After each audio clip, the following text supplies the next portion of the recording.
So let's talk about the obligation that schools have. You brought up, a point that we often make, that they claim that comprehensive sex ed is age appropriate, but you can't take a classroom of 30 12-year-olds and guarantee that every student there is at any level of maturity. First of all, none of them are at a level of maturity to handle comprehensive sex ed, but you can't accurately make that kind of assessment about a group of children all being capable to handle concepts regarding sexuality. Schools, they claim that it's their goal and their mission, to make the school a safe place. And yet in Minnesota and in 43 states across the country, the schools are exempt from our state obscenity laws. And so first of all, we as taxpayers, parents, whatever, we have a right to expect that the school will protect the child. We know the culture is problematic, but when we send a child to school, we have a right to expect that they will protect that child.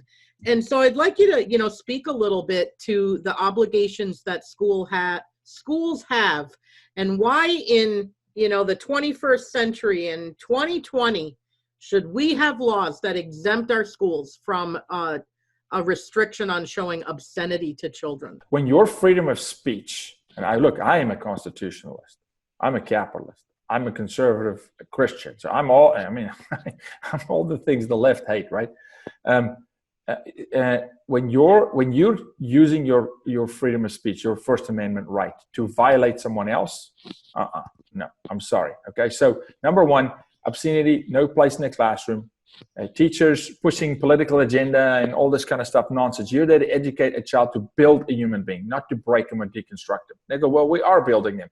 No, you are preparing for your agenda, right? So how in the world can you propose a CSE curriculum to 30 students in a class when you have no concept or ever even asked the question if anybody in that classroom is currently being abused? No curriculum. There's nothing currently, because I'm proposing it to the Fed, that we actually have a training program.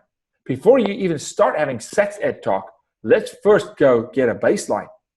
Who's in the classroom? What have they experienced? Do you know that you could, by introducing CSE to a child, re-traumatize a child? In the classroom. This child's been touched by her dad since she was 8 years old. Now she's 10, right? All he has done to her is anal sex, right? And here you come in the classroom and you are talking about anal sex in the classroom in front of 30 students, and you are traumatizing a child in the freaking classroom because you're reckless.